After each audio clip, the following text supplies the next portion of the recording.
Welcome viewers, hello again, welcome to HellenicTV and another round of Table for Two, another half an hour of Greekology and local community news. Alex, welcome again. Thank you James. Today we'll do our usual round. We'll cover Sierra Leone, we'll cover your recent travels. Yep. You went to Metsovo. That's right. Then we'll cover the recent events around Holy Week, church community, and then 2024 marks the 50th year of 1974, so we'll spend a few minutes on that. We won't be able to do it justice, but a few things to say on that. So let's start with Sierra Leone. You had a nice charitable fundraising event. That's right. Yeah. Start with that maybe. Yeah, we had a coffee and cake event at the Clissold Arms.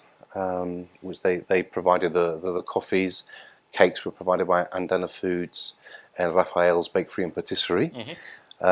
We had quite a crowd there as well, and yeah, we raised money on the day. We also raised money through the GoFundMe, so we'll have the link up because it's still open. Anybody wishing to donate can still donate, and we managed to raise on the day and with the GoFundMe and also some private donations, £1,400. Amazing. Just like that. So that was an amazing event. And thanks to your sister Marie as well and her team.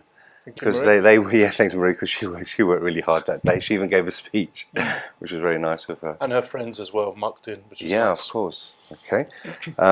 Now on Sierra Leone wise, we had a recent delivery arrive in Sierra Leone. Leon Freight delivered medicines and medical equipment to the mission's clinic, and part of that equipment was walking frames, 3 brand new walking frames. So if you can imagine, your mobility has been affected, and getting from here to 5 meters is a problem. In Sierra Leone, it remains a problem unless someone physically carries you. So we've now sent 3 of these walking frames, and we will be sending more of those as well. Because they're invaluable over there. So who works in the clinic?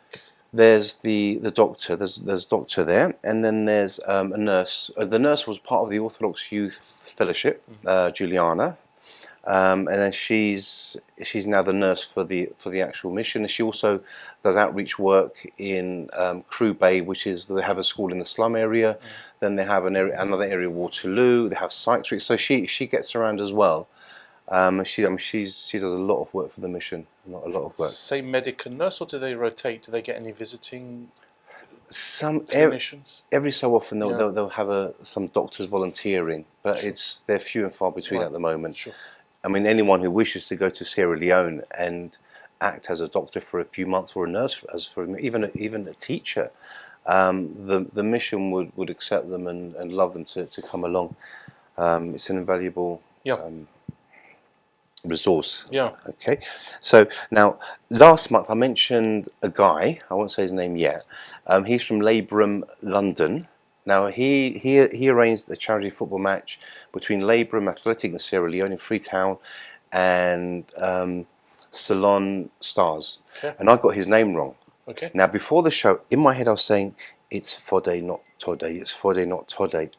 During the show I said Tode. So my apologies. Fode, not Tode. So he gets another mention, 2 mentions in the space of 2 months, which is a bonus for him as well. Good. But he does wonders for Sierra Leone as well. So that's the Sierra Leone news, short and sweet. Obviously, when the show goes out, I'd have just finished my visit with Alexandra to Sierra Leone. How's the tailor doing? Any sewing machine? The tailor, he's received his sewing machine. Good. He's received all the fabric. Good. So I'm just waiting for him now to start making the outfit, so we can start showing the photos of what he's done for the kids there. Wow. So he's got a lot. I mean, he was overjoyed. I mean, he's got a whole business, literally an entire business, which he never would have had on his own. Amazing. Yeah. So now the next bit of news is Metsovo. Now, Metsovo is in the region of Iberos in Greece. It's a tiny village. Northwest. It's 45 minutes from Ioannina. It's an hour away from Meteora, where we went. Yes. And 2.5 hours from Thessaloniki. Got it. Yep. So that's where I went with Alexandra. We went there for a Vlach wedding. Right. Okay. Explain Vlach. I should have told Alexandra to come. She's going to moan when she hears this now. Now, Roughly. the Vlach people, they're separate people. They're Greeks. Right. Ethnically, they're Greeks. Their passport is Greek. Language? Language is their own. Right. They have their own language. They have their own dances, their own traditions. And even Vlachs who have moved to Romania over the decades, over the centuries, even they have different traditions to the Vlachs of Greece. Yep. One, since I've got the gomboloi here, Yes. when the Vlachs of Romania dance, they swing the gomboloi as they're dancing around. Right. Whereas we just fiddle it around. Yes. So that's a big difference for us being Greek or being Cypriot. So there are differences, but at the end of the day, they all speak the same language. They have customs and traditions which go back generations. Yes. I mean, this wedding, like I said, was Alexandra's cousin. It was Daniela. She was marrying a guy called Neophytou. But they had 400 guests. It's the first time in 120 years that the Vlachs have returned to the area for a wedding of this magnitude. Amazing. 400 guests. The majority were wearing national traditional costumes in church for the service. Being Cypriot, I'm the only one that went in a vraga, a waistcoat, black shirt. So I was there representing The one that you had at home. The one actually, I've got to say, buddy, donated by. I thought. I mean, Alexandra said, "Alex, you have to wear traditional Cypriot costume." I said, "Look, it's going to be shorts, t-shirts, and sandals in that case. I've no idea what else I'm going to wear." And then I thought, where am I going to find the vraga? I looked online. From Cyprus, they'd have to send it. If the size is wrong, then I'm stuck. And then I thought, Barigiagi. I messaged George at Barigiagi. He arranged it for me. Cool. So we had a vraga, we had the waistcoat, and then the works as well. Plus, I bought the gomboloi whilst in Metsovo. Nice. As an extra touch. So like I said, the wedding was 400 people. It was over 3 days. Yep. So on the Friday we had the engagement party. That was food, drink, dancing, more dancing, and then more dancing. Oh. The dancing went on for hours. I think if the band didn't have to go home and sleep that night, they'd have carried on dancing.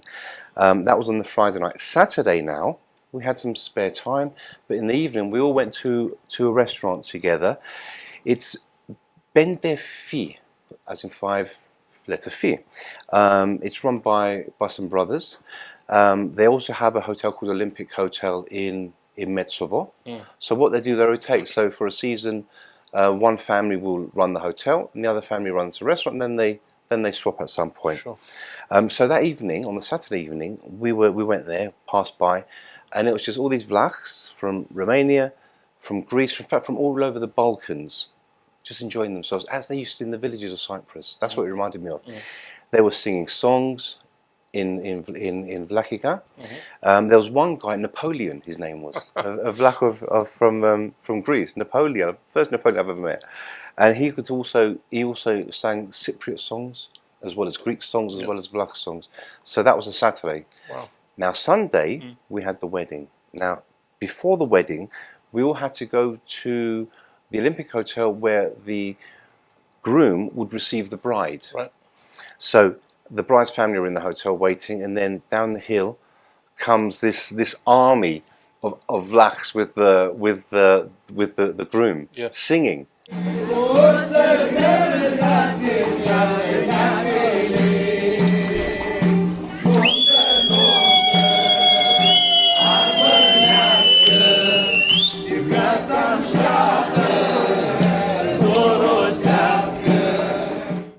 And it was the most amazing thing to see. And then they stood outside the hotel just singing. The young men had the gomboloi, swinging their gomboloi as they do the Romanian Vlachs. And then they come in, he receives a bride, and then they take her to the church, then they walk up to the church, and it's this old church there, beautiful church. And then they had the service there.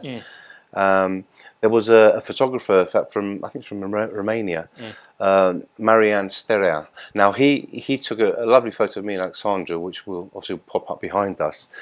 So he was there on the day taking photos. There's also videographers and what have you.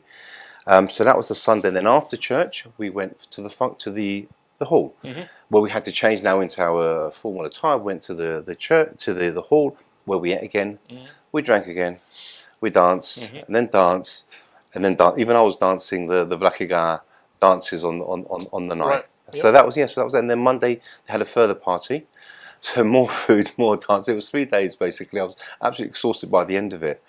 But as well as that, we managed to go that time. We went rafting, and just by chance, there's another couple there. The guy's Cypriot, a fellow Cypriot.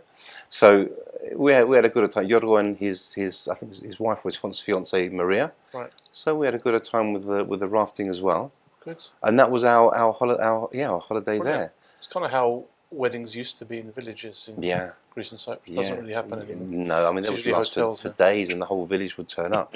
I mean, Singing. they had some top singers. I mean, there was Dimitris Paraskos, who's from Greek, and then Fodis Tratsias, who's also from Greece. They sang in Vlach. They absolutely. In fact, Dimitris is a clarinetist, which is a very traditional instrument. Yeah. Even when they were coming to the hotel, they were both singing and playing the clarinet as well. So we had that.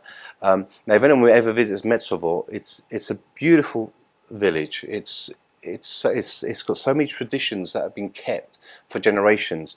You might not even hear people speaking in Greek. They're always speaking Vlachica, and I think it's a combination between a Roman language or Latin language and Greek. But I find it very hard to pick out the Greek words. I mean, the only one I could pick out was Charisto or Evcharisto. Yeah. But yeah, if anyone visits Metsovo, it's Balkan kind of. It is, heritage. yeah. And I mean, 120 years ago, their great grandparents left the land and they went to places like Romania. They went to Albania. They went to the then Yugoslavia. So they're the areas they all moved to. Yep. For one reason or another, and they're actually they were a persecuted people as well, which is quite sad to hear. You get to see traditions that we find in Cypriot villages as well. Yeah. Well, I mean, when you see the costumes as well, James, it's absolutely amazing. Yeah. You know, and you feel it, and then you see one man in a vraga.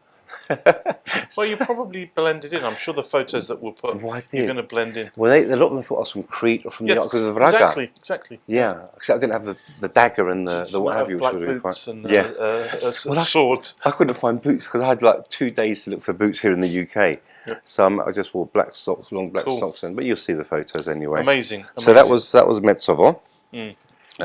Okay, so I'm just switching my sheets because we've got so much to go through. No problem.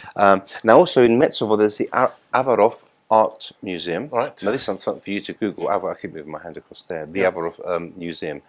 And then there's I have to look at the names because I keep forgetting a lot of these names. Sositsa Folk Museum.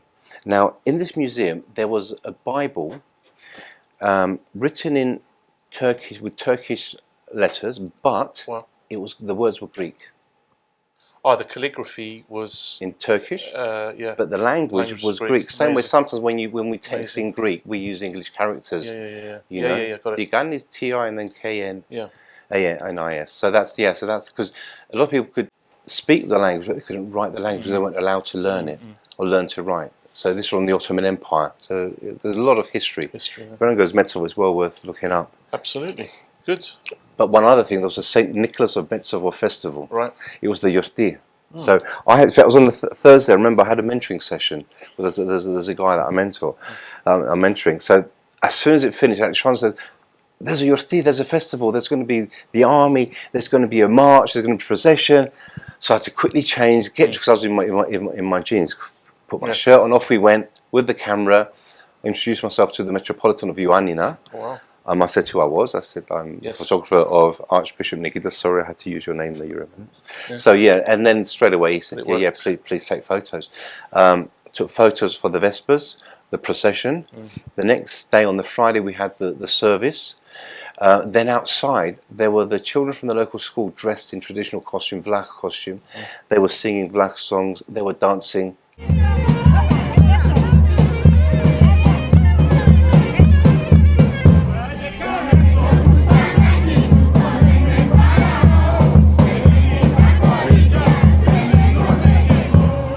It was the most amazing thing. It was like I explained to one priest of ours here. I said, from Thessaloniki, we were driving to Metsovo. Yeah. Alexandra went through a tunnel, and then I came into a country or into land that was Greece, but but wasn't Greece. But wasn't Greece, yeah. It was the most amazing thing. So if anyone goes to that part of Greece, it's well worth a visit to Metsovo, Ioannina, and just the region in general. Okay. Hospitable people. Very, Yeah. very. With lots of history. Fantastic. Yeah. Now we've got our church news. Are we? Yeah. This is Holy Week. We've got. Yeah. No. This is so we're now in July, obviously. Yeah. Holy Week was a long time ago, but for us Yes. it was just a couple of weeks ago. But yeah, Holy Week. I'm going to do this very quickly. So, Fine. usually, what used to happen on Easter, I used to go to for Hellenismi, St Andrew's Church in Kentish Town, all the Hellenismi, Akathis hymn, the whole of Holy Week. Easter Sunday, everything was St Andrew's. And then one year I thought, you know what, let me go to other churches as well, because people want to see other churches. So this year I went to, I'm going to have to start with Palm Sunday, it was St Anthony's in Holloway. And then I went to Banaya. I had Holy Cross, All Saints, for the bridegroom matins. Then we had Holy Unction, that was St Andrew's. The next day, Thursday morning, I was at St Anthony's. Then the 12 Gospels back at St Andrews in Holloway. Holloway. So, and then we had Epitafio, that was St Andrews. But in the morning, I was at 12 Apostles for the taking down from the cross. And then Saturday morning, we had the first resurrection, St Andrews. And there's going to be a lot of photos like popping up behind me at the moment. Okay. So we had St Andrews in the morning, St Andrews in the evening with His Eminence on the Saturday, and then Sunday morning. Now Sunday morning, actually, there was quite a historic event on the Sunday. So Sunday morning, I went with Alexandra to St Andrews, and as we did last year, I read the Gospel in this is for the Vespers of Love now. So I read it in Sierra Leone Creole for the second time. Alexandra read it in Vlach for the second time. So, but then in that evening we went to Holy Cross, and then we read it again in Sierra Leone Creole. That's the language of the freed slaves, and then in Vlach. So that's the first time I think that has ever happened. Well, definitely it has ever happened. It's not a combination you see. No. So that was quite an event. I even saw the gospel written in Cherokee. Really? This is because Father Christian, he has a whole stack of Gospels written in different languages, just in case someone comes in, and there's Cherokee amongst them. So I'm waiting for the day someone will come and read it in Cherokee. I'll get a copy for you, James. That'd be good, because I usually do it in Latin, because my dearly departed uncle Padre Nikiforos from All Saints used to read it in Latin on the Sunday. So I'm continuing that. I do it at St Mandalemo in Latin. And my Byzantine music teacher, Panayodi, does it in ancient Greek. So he chants in ancient Greek, you know. But Cherokee, I think we should add that to the repertoire. But didn't your brother years back, he did it in oldie English, what do you call it? More, Norse, I think. Oh, was it Norse? Yeah, oh, okay, I thought it was okay. Is it Norse or Old English? Old English, when he was at university. Yeah, that's right. He studied that, Yeah. So that's taken us up to the Easter Sunday. Amazing. And then Tuesday I was at St Raphael for the Yorti. Bishop Jagavo was there as well.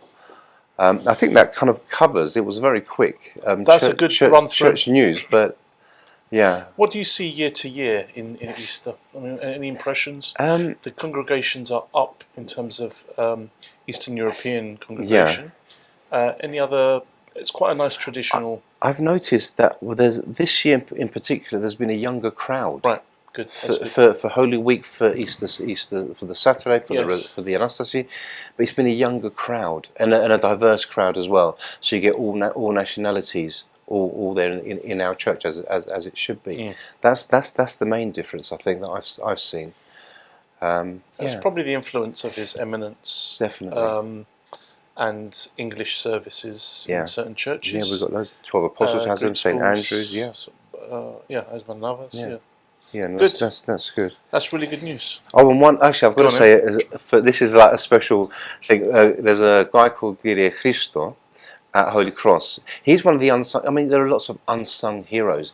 He does so much for that church, but he never gets that pat on the back. He doesn't ask for it, but he's getting his pat on the back now. Give his recognition now. Okay. Lots of unsung heroes. Yeah, definitely, James. Good. Okay. Let's finish off then. Last couple of minutes. It's 2024 now. Yeah. Be 50 years since 1974, Yeah. the tragic events. Lots of things happening this year to remember. One of the things that I've followed, especially in the last few years, is the missing persons. Believe it or not, there were 2,000 people missing in 74. Actually, the Commission for Missing Persons in Cyprus counts from 1963 when there was strife in Cyprus. Yeah. So 63 to 74. 2,000 people. 1,000 have been found, accounted for, returned to their families, given state funerals, the state aid to mark them. But there's still 1,000 people missing. And the Commission for Missing Persons and the ORMC, Organisation of the Relatives of Missing Persons, every month, whenever they find somebody, they announce the name. Every month. They've been doing this for pretty much Do you have a 30 direct years. connection to this? Because you're quite strongly involved. Only because I don't have a connection to it, and I feel we ought to. So our village was just south of the border, so we weren't. What's your village? Galada in Trodos.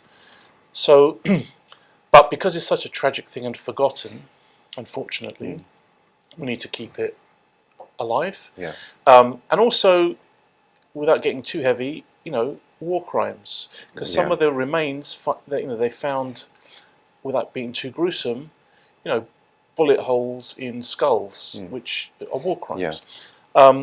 Now, certain people take the Turkish government to court, etc. Anyway, we're not going to solve that here, but I think this year we ought to be a bit solemn about it. There will be events coming up. There's a memorial. There's at Hagia Sophia on the 14th of July. There's a memorial service there, and then on the 20th of July, there's a demonstration outside the Turkish Embassy. Yeah, that's going to be in the evening. Yeah. So with that, I mean, all of this will be online anyway. But that, and also all the local churches, I'm sure they'll have some sort of service, to commemorate that.